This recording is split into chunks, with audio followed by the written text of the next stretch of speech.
அனைவருக்கும் இனிய காலை வணக்கம். இன்னைக்கு திங்கட்கிழமை, வேலைக்கு எல்லோரும் கிளம்பியிருப்பீங்க. வேலைக்கு நிறைய பேர் ஆரம்பிச்சிருப்பீங்க.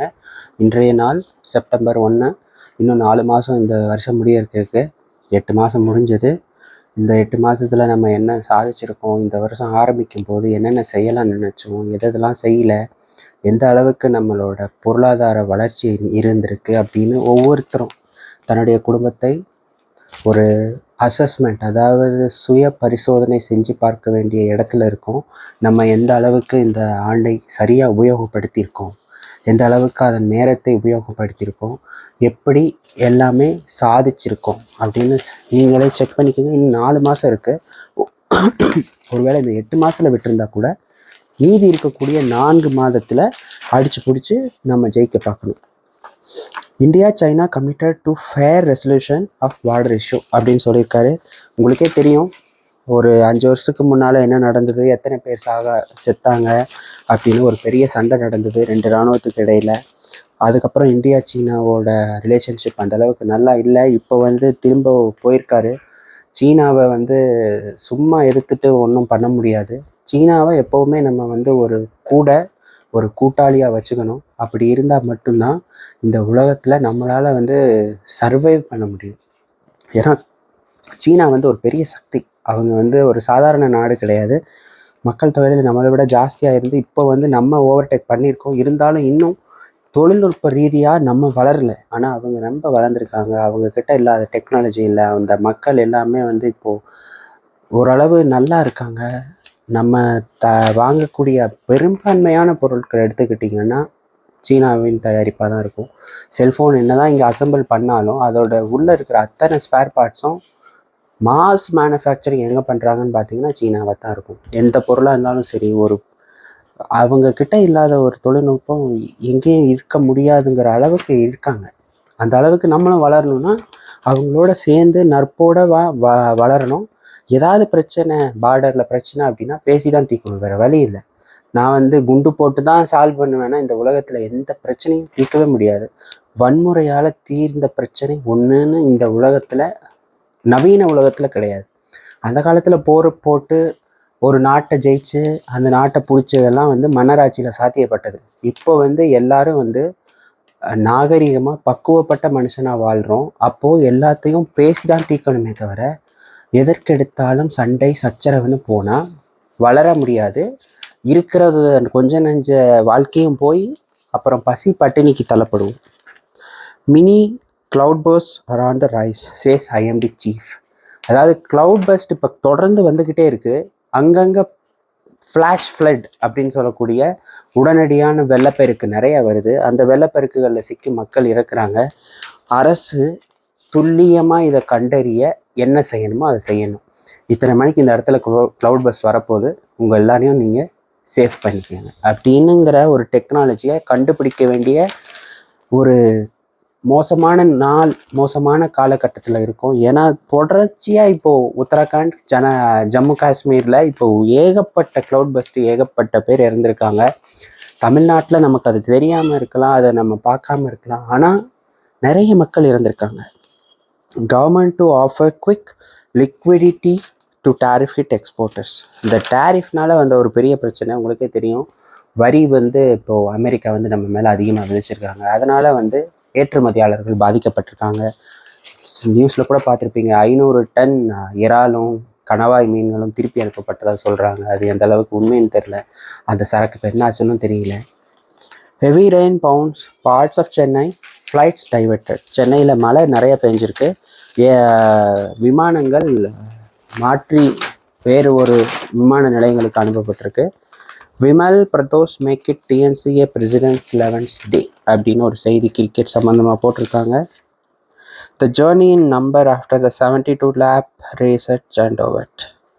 Piastri wins Dutch GP, widens the margin as Norris as crashes out அப்படின்னு ஒரு ஜிபி கார் ரேஸ் நடந்திருக்கு.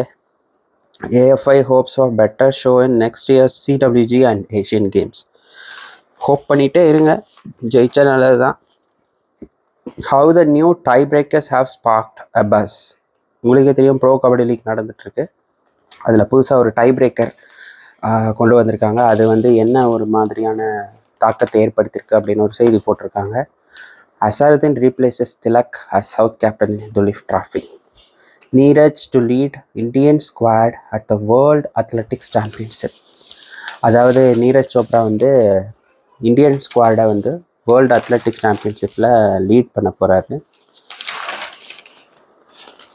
Harmanpreet takes India past Japan and into the super fours. Japan ஜெயிச்சு சூப்பர் ஃபோருக்கு போயிருக்காங்க இந்தியா. அடுத்து யூஎஸ் ஓப்பனில் Pegula eases past enters quarter finals. Pegula வந்து quarter finals உள்ளே போயிருக்காங்க. North to meet south after drab draw against east அப்படின்னு cricket சம்மந்தமாக இன்னொரு நியூஸ் இருக்குது. ஹாக்கியில் இந்தியா வந்து ஹாக்கி தான் பார்த்துருக்கோம்ல. இந்தியா வந்து ஜப்பானை தோக்கடிச்சு சூப்பர் ஃபோருக்கு போயிருக்காங்க.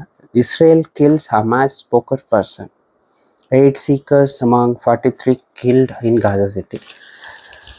ஹமாஸுக்கும் அறிவு இருக்கா, இவங்களுக்கும் அறிவு இருக்கான்னு தெரியல. அவன் தான் கொல்றான்னு தெரியுதுல்ல, பேசாமல் சரண்டர் ஆக வேண்டியதானே, உயிர் போதில்ல. Xi meets Muizzu calls for stronger China Maldives ties. அதாவது சீன அதிபர் ஜி மீட்ஸ் முசிசு வந்து மால்தீவ்ஸோட பிரைம் மினிஸ்டர் ஆர் பிரசிடென்ட், அவரை வந்து பார்த்து பேசியிருக்காரு. Indonesia cuts MPs perks in an attempt to quell protest. இந்தோனேஷியாவில் ஒரு உறுதித்தன்மையற்ற நிலை நிலவுகிறது. அங்கே வந்து நேற்று கூட 3 பேர் சுட்டுக் கொல்லப்பட்டிருக்காங்க முந்தா நேற்று. Ukraine was to retaliate after Russia strikes power facilities. அதே மாதிரி இது ரஷ்யா உக்ரைனும் தான் பேசி தீர்வை கண்டுட்டு போகணுமே தவிர சும்மா இப்படி குண்டு போடுறது, மாற்றி மாற்றி கொள்வது யாருக்கும் எந்த யூஸும் கிடையாது. தயவு செஞ்சு நிப்பாட்டுங்க போர்கள் வந்து மனித இனத்தை அழித்து விடும். Why NRIs are choosing India for medical tourism. NRIs அவங்களால வந்து வெளிநாட்டில் வந்து மருத்துவம் பார்க்க முடியாது, ஏன்னா அங்கே வந்து விலை ஜாஸ்தி எல்லாமே. இங்கே வந்தால் அதில் பாதி கூட ஆகாது, காவாசி கூட ஆகாது. அதனால வந்து என்ஆர்ஐஸ்லாம் என்ன பண்ணுறாங்கன்னா, உடல்நிலை சரியில்லைன்னா இங்கே வந்து உடம்பு சரி பண்ணிவிட்டு திரும்ப அங்கே போயிடுவாங்க. அது போக அங்கே போய் காத்திருக்கணும் நிறையா. இங்கே காத்திருக்க வேண்டிய நேரம் கிடையாது. உங்களுக்கு ஹார்ட் அட்டாக் வருது, ஸ்ட்ரோக் வருது அப்படின்னா உடனடியாக ஒரு தனியார் மருத்துவமனையில் இங்கே போய் அனுமதிக்க முடியும். 1 வாரத்துக்குள்ளே உங்களுடைய பிரச்சனை சரி செய்யப்படும். அதாவது அறுவை சிகிச்சையெல்லாம் உடனடியாக செய்வாங்க. ரொம்ப எமர்ஜென்சின்னா உடனடியாக, இல்லை கொஞ்சம் தள்ளி போடலாம் அப்படின்னா ஒரு 4 நாள் 5 நாளில் பண்ணலாம். ஆனால் வெளிநாட்டுகளில் அறுவை சிகிச்சைலாம் அந்த மாதிரி ஈஸியாக பண்ண முடியாது. Indians must follow vocal for local mantra, says PM. இன்னும் சொல்கிறதுக்கு இல்லை. ED arrests one for facilitating illegal transfer of 696 crores to Hong Kong and Singapore. 696 கோடி இல்லீகலாக அனுப்பிச்சிருக்காங்க. அதை வந்து ED கண்டுபிடிச்சிருக்காங்க. With tailwind from Yatra, Congress to seek a better seat sharing deal in Bihar. பீகாரில் காங்கிரஸுக்கு ஒரு நல்ல சீட் கிடைக்குமான்னு எதிர்பார்க்குறாங்க. ஷேரிங்கில் பார்க்கலாம். அது போக இன்னும் நிறைய செய்திகள் இருக்குது, அதெல்லாம் படித்து ஆராயறதுக்கு நமக்கு இன்னும் ஒரு நாள் வேணும். Pipeline work near Podanur railway station delays UGD project. இதெல்லாம் பணம் ஒதுக்கிடுறாங்க, வேலையும் சீக்கிரம் பார்க்க மாட்டேங்கிறீங்க, ரோடை தோண்டி போட்டுடுறீங்க, மேடு பள்ளமாக இருக்குது. இருக்கிற ரோட்டில் நாங்கள் எப்படி தான் அடித்து பிடிச்சி போகிறது சொல்லுங்கள். Over 100 kg of plastic waste removed from eco sensitive areas. ஊட்டியில் இதை பண்ணியிருக்காங்க. ஆனால் ஊட்டி நான் போயிட்டு வந்தேன் இப்போ சமீபத்தில். எங்கே பார்த்தாலும் பிளாஸ்டிக் பாட்டில், பிளாஸ்டிக் கவர், அது போக மது அருந்துபவர்களின் பாட்டில், குடிக்கிற பாட்டில். சுற்றுலா போங்க, ஜாலியாக இருங்க. உங்களோட குப்பையை உங்களோட திருப்பி கொண்டு வந்து முறையான இடத்துல திரும்ப அதை குப்பையை போட்டுருங்க. தயவு செஞ்சு ஊட்டி மலை மேலே கொண்டு போய் போடாதீங்க, குன்னூரில் போடாதீங்க, மேட்டுப்பாளையத்தில் போடாதீங்க.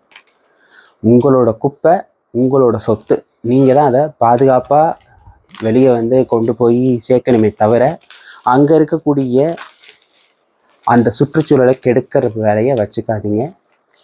இதோடு இன்றைய தகவலை நாம் முடித்துக்கொள்வோம். மீண்டும் நாளை வேறு ஒரு செய்திகளுடன் புதிய நாளில் சந்திப்போம். இன்றைய நாள் இனிய நாளாக உங்களுக்கு அமைய அந்த வாழ்த்துக்களை தெரிவித்துக் கொள்கிறேன். குறிப்பாக இந்த திருக்குறளை மட்டும் மனசில் வச்சுக்கோங்க. தெய்வத்தால் ஆகாதனினும் முயற்சி தன்மை வருத்த கூலி தரும். அதாவது நீங்கள் வந்து முயற்சி செஞ்சால் தெய்வமே முடியாதுன்னு சொன்னால் கூட உங்களால் அதை முடிச்சு காட்ட முடியும் அப்படிங்கிறது தான் அந்த திருக்குறள் எளிமையாக நமக்கு சொல்ல வர செய்தி. அதுபோல் தொடர் முயற்சியின் மூலம் உங்களுடைய தோல்விகள் அனைத்தையும் வெற்றிகளாக மாற்ற வாழ்த்துக்கள். நன்றி.